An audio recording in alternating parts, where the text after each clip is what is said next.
And as I say, it's a pleasure to talk to you, and it's a great honour for us at CPI, and as me as editor of CNME, to get the opportunity to speak to such a a leader like Alpha Data in terms of the systems integration industry. But I just want to, obviously, we've talked about COVID-19. I think it's impossible to avoid the new norm, as they call it, and whatnot. But look, as I said, just want to talk to you about Alpha Data's early response to the pandemic. I know some companies were a little bit quicker, some were a little bit slower. What was your sort of strategy? What was your response, and how have you dealt with it? Yeah, actually, when we started, and I'm talking now early in the year, maybe January, February, the news were leaking to us. And if you come to it from a sort of the direction of being concerned for your people rather than academic interest in what's happening in Wuhan, what's happening here and there. So we started to feel serious concern, especially with the staff party coming up, that we will have maybe 400 people in one space, one location. I was not feeling comfortable with that. So we started off by canceling a staff party. At the time, even hotels were quite upset that we're canceling. But it just didn't add up for me that we'll have 400 people hugging and kissing and greeting, and then sharing food and utensils and what have you. Yeah. So that helped us a great deal not to start the year on sort of wrong footing. We were also early. There wasn't really much guidelines because not much had happened in the UAE to begin with, of what happens if you find somebody positive in your company. Yeah. Like we have in Dubai, Abu Dhabi, each floor has about 80 people. So if you end up with one positive, does that mean you close the floor, you go home, you isolate everybody, isolate one person? And when you are an IT company, every person is crucial for supporting a customer. Yeah. So saying to them, isolate, work from home, don't come to the office, can be crippling at the early stages. In time, obviously, we learned how to go about it, how to be effective working from home. And we're very fortunate in the industry we are, that all the tools enable us to work remotely, to connect with the customers remotely. So it's been, in many ways, a new learning experience, a new norm that actually most of our people welcomed. So while initially everybody was so restless when we said, I tell you what, you better go and work from home, Yeah. just to be safe. I can't tell you just how many people say, I can't stand it. I've had 2 days and suddenly they have to face the children. Yeah. They have to be with their wives or husband. They, depending on the person, some of them had very small flats. Yeah. Give it 2 months. It is taking quite a bit to convince them to go back to the office. So human nature is really interesting how we adapt to things so quickly. Yeah. Yeah, the other thing that I found interesting is just how effectively our people worked from home. And they were working sometimes until about 10, 11 o'clock at night. So instead of working less, they were working more. And we were happy to see our clients, who used to be very hard to get to at times, kind of opened up, and they gave us their mobile or linked up the office to the mobile, so our people could reach them anytime they wanted at home. So that facilitated very fast interaction, cut through a lot of red tape. Yeah. I think something that I found really fascinating is just what we thought was impossible suddenly became possible. Yeah. I just to give you a story, we had 6 power of attorneys to sign. I don't know if you ever had to go to the courts and go to the notary public, do power of attorney. It's a fairly No, but formal I know what process. the power of attorney is, and I've got a friend out here that Yeah, does it for it. and they're very diligent here about making sure the Yeah. parties are there, that they bring their Emirate IDs, etc. If you told me, say in December or January, that this could be done on a WebEx or a Zoom or a team call, I would have said you're crazy. Yeah. These notary publics are so Can't do it. sticky. Yeah. I had a call where my partner and I signed 6 documents, notarized them with the notary public, a lady in this case, so she didn't have her video on, but she had us both on. Bring your Emirate ID to the screen. We do. Are you, and you agree to this document? Yes, we agree. 8 minutes, we did 6 notarized documents. Imagine the saving for me, for my partners to go to the court. It was fantastic. I hope we can continue to do this. What was evidently possible now maybe would have taken 5 years to get to that point. It took a month, and suddenly we're doing it. Yeah, I think that's a great point you've actually made a couple of very interesting points, but I think the speed of how digital transformation has been accelerated, and that's an example of it, where you're saying before people would have said, oh well, this is going to take 2, 3, 4 years, but then when you face a crisis and it needs to be done, they find a way. So I think that's a very interesting point. And also I think the point what you made about that sort of cultural mindset in terms of working in the office. People really like working in the office. Some people like working from home, and the challenges they face at the start. But now, as you say, what's the future of the work office going to look like? Is there going to be a hybrid model where people work 2 days in the office, 3 days from home? What do you think will be the future in terms of working from the office? Do you still think majority of companies here in the Middle East, in terms of the organizations, will want their staff in the office going back to that 9 to 5, 9 to 6 mentality, or will there be more flexibility and autonomy in terms of the way they work? How do you see it? Very, very interesting question, because my response to that has shifted over the last 2 months from almost extreme left to extreme right, and I'll clarify. Early days, I thought, okay, we have to do it. We have no choice. It probably wouldn't work, but what else to do? Then I started to see results coming through that actually equal, if not better than before. And then the question started to be, do we really need to go back to the office? These guys are doing a better job staying where they are. Productivity had increased. Yeah, but I mean, and not because they're saving on time and commute and parking. Exactly. They were really immediately onto jobs and doing Zoom calls with customers and so on, getting approval much faster, etc. Thought, oh, this could be the way of the future. And on one hand, I'm happy with that. On the other hand, then I started to think, well, what do we do with all these offices? Because we've invested over the last few years in a number of office floors, in towers, and so on for our people. Yeah. Is that going to be history, where people we give them a bit of extra allowance to have a bigger flat and have a home office and do it that way? Yeah. So I started even to think down that route. Maybe we should do work from home much more extensively. Yeah. Towards the last few weeks, maybe recently, I started to see another trend coming from the staff, and I'm feeling it directly as well, that working from home is effective, is practical, is optimal, in way achieving results. But it does not work as far as creating a culture, creating connectivity, having a human touch. Like we could talk, you and I, for the next hour. I bet it's very hard to become friends over a Zoom call. Definitely, 100%.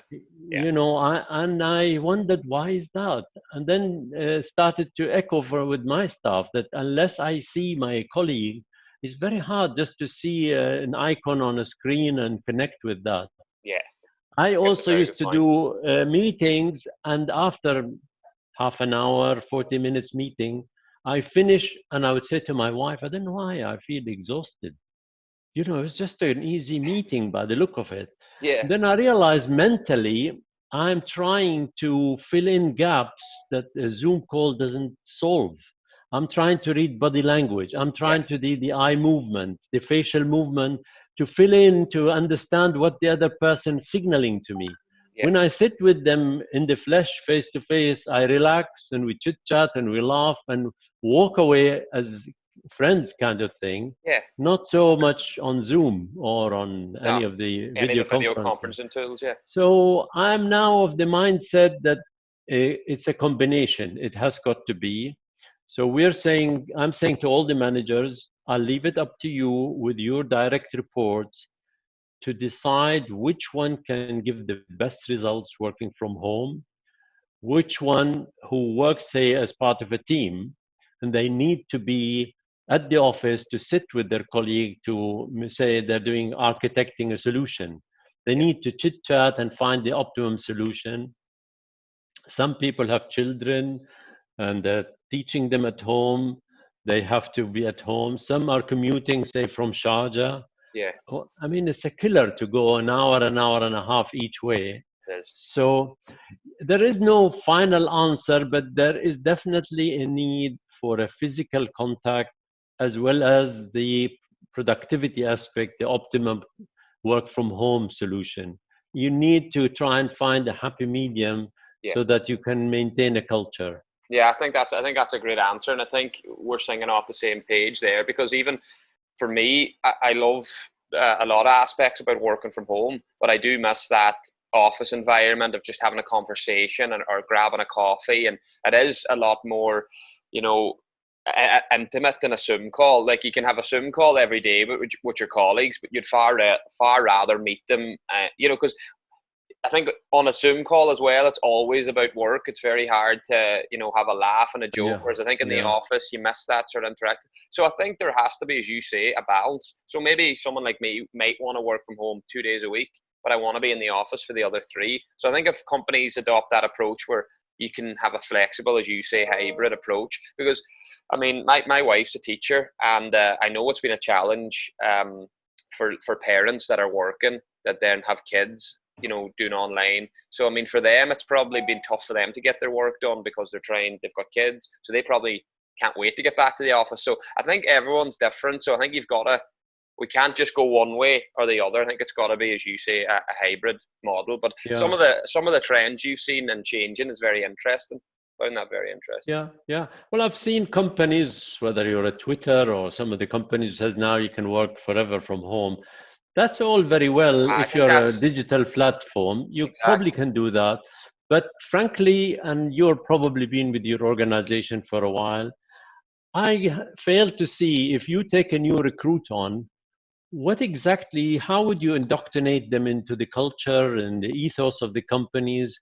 Who are they going to, if you like, interact with to learn? Because they've joined you for a reason. And if you sit them at home, you're only going to focus on a very small aspect of the learning experience of joining a company.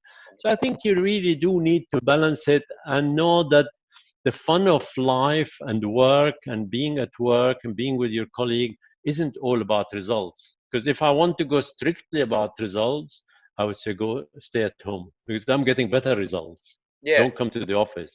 yeah, But I know that would only last 1, 2, 3, 6 months. And eventually, what is the attachment to the company? Why should they be at Alpha Data? yeah, They could be anywhere and just pick up a video call and start working. So yeah, there's a lot of things to tweak, but yeah, the best answer I found is to say to each manager, don't come to me for answers. You have your team, see what's best for them, learn from them. And I've had to adjust. I'm a bit of the old school, so I want things to be disciplined and you know. yeah, And I've learned to think, hey, these guys went home. I have no idea what time they wake up, what time they work, what time they sit with their family, and yet they delivered best results. So what do I care? yeah, I don't care if they come and what time they come. We used to have all kind of systems to control attendance and this and who's yeah, coming, who's gone. yeah, I don't care if you don't come ever, if you deliver the results. exactly. So it's amazing. Been a tough time, but it's been a terrific 2 or 3 months from a learning experience. Yeah. No, In I fact, think you've made great points there. Sorry, I cut across you. You were going to finish. no, I'm just going to say one of the webinars, I started to do webinars with all the staff because it's very hard to, I used to do a weekly presentation for the staff once in Abu Dhabi, next week in Dubai. And then I started, before, as the lockdown started to ease, I posed the question. I felt we're learning so much, and there was a danger that if we leave that way of working and come back to the office, we're in the danger of forgetting the lessons we've learned by being at home. So I've asked them for the next webinar, give me one important lesson you've learned so we can share it and keep it in mind, and we don't lose it in our rush to go back to the office. And you'll be amazed with some of the answers. And if we have time, I can tell you some of them, but there really are good insight of the value of this working from home versus office, etc.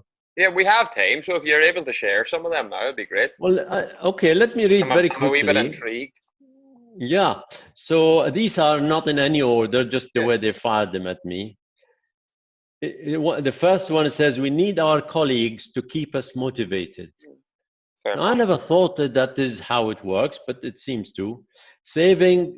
Saved us a lot of travel and parking time, which translated to results. Of course. We only need one car in the family, which makes sense. In fact, I have 2 cars sitting in the garage. We don't even use either of them. Yeah. We learn to balance work, health, and family and hobbies, and give each its due. It's amazing when you think somebody at age 40 or whatever, now they're saying they've learned to balance in 1 month. They've learned to balance. We've learned to save and invest and plan for the unexpected. We all live day to day. Yeah. Customer trust importance in such time. Customer trust is very important in such time, because we found out that customers cannot talk to 50 suppliers or system integrators. They find 2, 3, 4, maximum 3 usually to talk to, because if they don't want to do that from home, it's usually a senior person. Yeah. So if you have the trust relationship, you're the one that they'll talk to. Of course. I think obviously you've already highlighted at the start of this interview that in February, which was really early, you decided to, call off the annual party you had, which was a very proactive measure. But as you said, it was ahead of the curve in terms of nobody else was doing stuff like that. So you obviously recognized the threat. So I just wanted to ask you, there is a bit of a contradictory sort of information, as you just touched upon, on COVID-19 and stuff. I mean, even here in the UAE, we've had, restrictions scaled back, then they've been put in place again. I think I don't know if the travel ban's still in place between Dubai and Abu Dhabi and whatnot, but just in terms of, as you just touched upon in general about herd immunity, all these different things, whole lot of contradictory issues. How's that impacted your decision making in terms of your day-to-day decisions and your plans for the next quarter? Are you just being conservative because you have to take it because the situation's constantly evolving, or how have you done that? Yeah, Mark, we have about 1,600 staff members. So it's a really big responsibility, and everything I say and do could help or hurt somebody. So I have to be very careful that I don't misguide them in one way or the other. But I have also to tell them that there is no truth out there. If you think there's a truth, this specialists disagree vehemently, all of them. CDC says something in the US, here we hear something, in another country. So in the end, there is only one truth, is we have no answer, we have no vaccine, and we have to live with it for months. And the only thing we know to do is keep a good distance, wear a mask, and don't do something stupid, go joining in a big crowd or where you subject yourself and, more important, your family, because you go out there, you bring it back to the home. Exactly. Especially if you have older people at home. Other things you learn, because the young ones can be quite reckless. They feel, invincible. Invincible, yes. And you read recently, actually, even if you are asymptomatic, they discovered that young asymptomatics could have damage to their lungs and liver, and they're not aware of it. It is happening. They've done their research. So Yeah.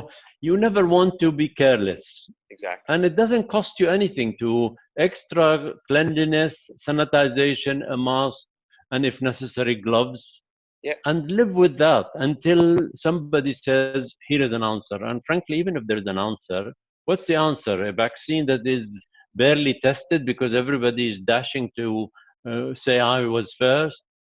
A vaccine needs years of proving to see there's no side effect.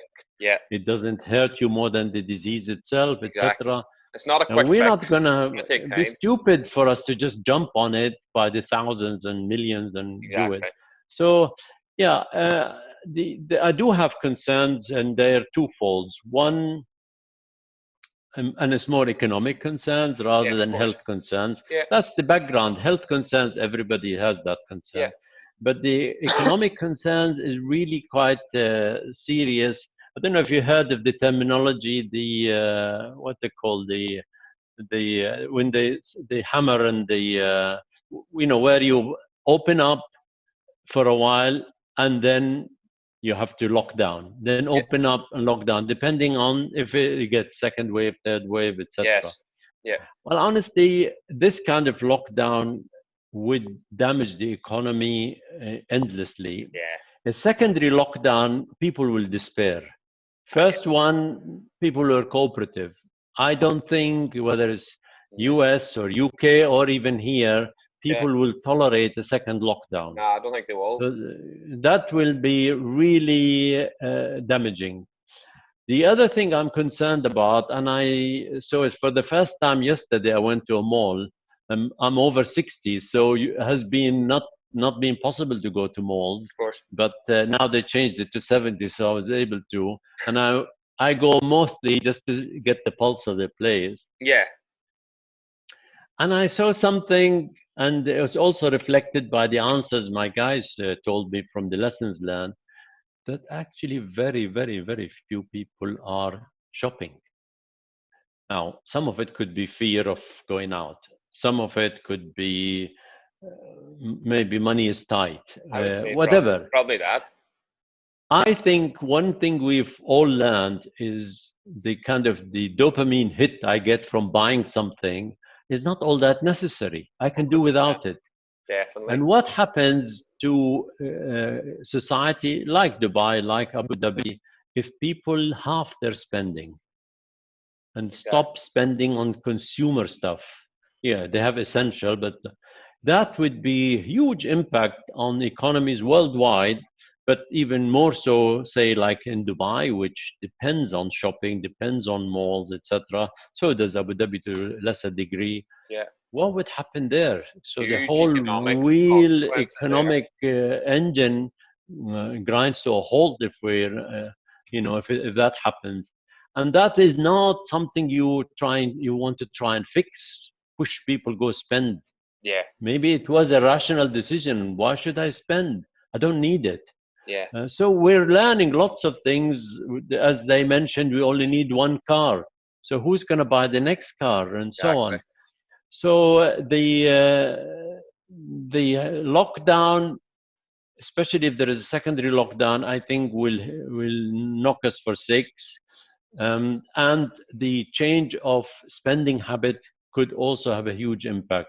So these are more my concerns. The health concerns are for everybody, but as a company, this would be a serious concern because it changed the landscape Yeah. of the whole economy. But just in terms of obviously Alpha Data, you have a great reputation in the IT industry here, spanning 4 decades, I think.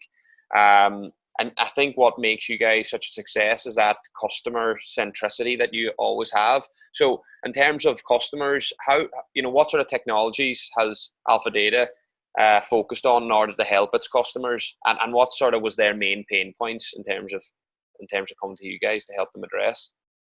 Yeah, obviously the early days they wanted help, all of them, to work from home. Work home, yes, that And transition. yeah, so there was a lot of that, and our people were busy almost 24/7 to equip them, especially government organization. They were very quick to work from home, so that was really big. Yeah. Same happened with education, and then as you know, as they ramped up the testing, they needed huge testing capabilities throughout the Emirates. So installing all the equipment for them to be able to cope with the volume of testing and all the computer systems and infrastructure. Yeah. So the trust, like I said earlier, the good relationships enabled a lot of our customers to just say, go ahead with it, and I'll get you the paperwork. Yeah. Now, that cannot happen without a lot of history, because we're taking a risk, they take a risk. Yeah. By doing it all on a video call, go ahead and get me this and get me that. But we've trusted them, they've trusted us for years and years, and it continued. So I think this can only be reinforced. We are very fortunate that that sector is the most essential one for remote operation. You know, being in IT, everything is based on that. I'm not so sure that longer term, that when you want to be doing more major solutions, that you can do everything, you can design a solution, implement a solution all remotely. Yeah. Now we're in a sort of a period where a lot of investment to operate in a different way. But this will phase out, and we have to go into the next phase in the summer, where new ideas, new solutions. But I think what seems to be happening with a lot of our customers, just like we are discussing, they're seeing a new norm. And are we operating, are we designed, our offices, our operation, are they all suitable for this new norm? Okay. And I think they're finding, no, that's not true. And they're starting to call us and say, okay, how do we restructure ourselves? We don't need all this. This is not the best way to do it. I mean, I gave you the example of the notary public. Yeah. If you come to the Abu Dhabi courts, it's a huge setup with Yeah. people and queuing, and you Yeah. take tickets and so on. 6 hours. All Yeah. of it Not, almost useless if you could do it online. yeah. So there's a lot of shifting to happen. I'm quite optimistic that this will, if you like, that is sustainable. There will be lots of business for some people. Yeah. But we must not forget, we don't live in isolation. This is, if nothing else, COVID that taught us. It's one global village, if you like, is the world. We're all We're all affected. connected. Yeah. Yeah, I mean, I was surprised to find the Swedes, who did not lock down, actually were just as affected as Norwegians who did lock down, because they are part of a Scandinavian market. Yeah. And when somebody's affected, you can't say, I didn't lock down, so why is my economy down? We're all connected, and we Yeah. will all be affected. So I see two factors that affect us. Shift in economic priorities, spending, focus could affect everybody. Yeah. Two, we, in our preoccupation with the COVID, we forget about the situation with the oil Yeah. prices, and that has sucked a lot of money out of the system, It has. Yeah. and that doesn't help. No. And thirdly, people seem to have some issue really with their thinking. As soon as there is a crisis, and we've had enough of it, they stop paying, because they think it's a 2008 financial crisis, and it isn't. No, it's They a think completely if different I pay situation. you and I don't get paid, I will have a cash flow problem. So they stop paying. Well, we both know money is the grease of the engines. If you Yeah. stop paying me, I stop paying him, and everybody Everything gets shut down. seizes up. So I have done everything I can to convince anybody who would listen, please pay up. Yeah. We pay as fast as we can, because money doesn't earn hardly anything in the bank. It's No. almost zero. So why hold my money and I hold your money? Let it flow. Yeah. Exactly. So we've talked at the level of government, banks, private, you name it, and it's happening, but not as fast as I would like. As you like. So what phase are we at now? I think you spoke that, like, we obviously there was the initial transition where we're all working remotely. So you're saying now we're at a phase, it's kind of called the new normal, but we need to be focusing on investment and ideas. Is that what you're saying now? It has to be the next phase of thinking. Am I right? Did I pick up that right? Yeah.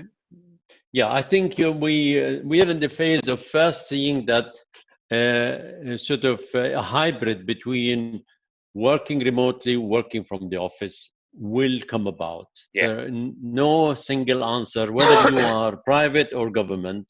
There's a combination that has to work, and that people will find the best combination for their organization. We learn that you can't trust people. They are responsible. You can let them get on with it Yeah. and decide what's the best way for them to deliver results. And you don't have to worry. If you have all the systems in place, the dashboard, the parameters to measure results, I don't have to worry what Mark does No. with his day. If No. I get the results. Now, if you didn't have systems in place to measure, you would be in darkness and you wonder and start Yeah. speculating. Yeah, It'll be so it's tough. up to you to put the right systems in place to measure performance. 100%. So I think we're coming to that. Um, as our customers, as they adjust, they are inviting us to sit with them and look at a more creative solution going forward so they don't, if you like, carry on. The worst thing you could do is hanker for going back to how it used to be. How it used to be wasn't necessarily a good idea, wasn't the most efficient thing to do. And this gave us a very, very inexpensive way from an operation point of view to try a new normal. And I say, for God's sake, take advantage of that. Don't rush to go back to how it used to be. Exactly. And I think a lot of people, whether they deliberately, consciously or not, they're learning these lessons. I mean, look at the education. Education is making a huge shift. Oh, huge. Yeah, my Yeah, wife's a teacher. I've so seen it firsthand, so it's yeah, incredible. so that is a big lessons. Yeah. Universities, are we going to shift? I think so. We'll shift in a big way from this expensive university Oh, yeah. sort of attendance and spending tens of thousands of dollars or pounds or whatever. So there are lots of things we hope to be part of the journey to adjust to the new normal. Some people will not adjust and rush to the old, and I Yeah. think they will be left behind. I want to finish off. You've kind of touched already on those benefits. I think what you're saying is there's a lot of benefits to COVID-19 in terms of the way it's changed our thinking and how about we can almost reinvent ourselves. Would you say that that's a fair assessment, that although we've encountered a lot of challenges, there'll probably be a lot of economic hardship until we get back to normal, but the new future, the new normal, has provided everybody with an opportunity to rethink and reorganize. And I think that's, as you say, an opportunity for them to capitalize on. Would you agree with that? Yeah, definitely. I think it'll be interesting to have a chat in 3 months' time. Yeah, It's like everything you say today could be debunked tomorrow. So it's very yeah, hard. I would say, yes, it's been a great opportunity to learn on a yeah, very fast track. And you have to live our life cautious, keeping distances, don't get stupid, don't go without a mask. Even if it's an overkill, go for the overkill, it doesn't matter. But I do think, as you say, we do need to have a hybrid. We will operate probably 50%, mostly from the office, until we adjust offices for distances. So the learning journey is going on, and I don't think it will end anytime soon. It'll be maybe September time before we have got enough solid information. There are a lot of people who are concerned about flights, about yeah. seeing loved ones, going for treatment, whatever. Every day is a new experience, but those will taper off as we settle down, and maybe we'll be wiser by the day. So sometime in the near future, we can have a chat and see whether what we're saying today proves to be prophetic or stupid. We'll find out. Fayez, brilliant. I think that's a fantastic way to finish the interview. You summarised everything very, very well, and I think what struck a chord with me, I found the interview very fascinating. But just there is it is an evolving situation. So, like what we're talking about today now, as you say, could be debunked in 2 or 3 months. So we'll definitely need to get on a call, maybe around September time and end of September, and see what the problem is. But look, it's been an absolute pleasure to meet you through Zoom. But hopefully we'll be able to grab a coffee sometime soon, whether it's in Abu Dhabi or Dubai. But it's been a pleasure speaking to you, and just thanks a million for your time, and thanks for a great interview. Well, thank you, Mark. It's also been very enjoyable for me. You're a great interviewer, and I see you're really kind of internalize a lot of information very quickly and reflect on it. So I agree. It would be fun in September to sit and chat and learn something from what's happened.